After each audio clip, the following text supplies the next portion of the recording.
ఉన్నాయి కదా, ఇంకా ఒత్తిడి పెరగడానికి ప్రధాన కారణం చూడండి. ఒక గ్లాసులో నీళ్లు తీసుకోండి, నీళ్ళు ఇలా పట్టుకోండి. ఏం బరువు ఉంటాయండి గ్లాసులో నీళ్లు? గ్లాసులు బరువే ఉంటాయి అంతే కదా. ఓ 50 గ్రాములు ఉంటాయి, అవి కూడా ఉండవు. కానీ ఆ గ్లాసు నీళ్లు పట్టుకుని అతను అలా ఉండమని చెప్పండి. నేను వచ్చే వరకు కదలొద్దని చెప్పండి. 5 నిమిషాలు బాగానే పట్టుకుంటాడు, 10 నిమిషాలు బాగానే పట్టుకుంటాడు. పావు గంట అయ్యేసరికి అతనికి నీరసం వస్తుంది, విసుగు వస్తుంది. అప్పుడు ఈ గ్లాసు నీళ్లు అతనికి హిమాలయ పర్వతంలా కనపడతాయి. ఒత్తిడి అక్కడ ఉంటుంది, అంత బరువు వస్తాయి.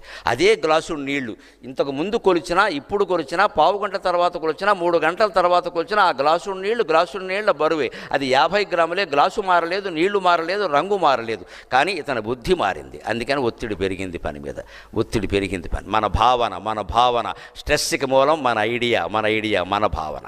స్ట్రెస్ ఫీల్ అవుతున్నాం అంట. అందుకని స్ట్రెస్ ఈజ్ నాట్ ఎగ్జిబిటింగ్, అదేం కనపడ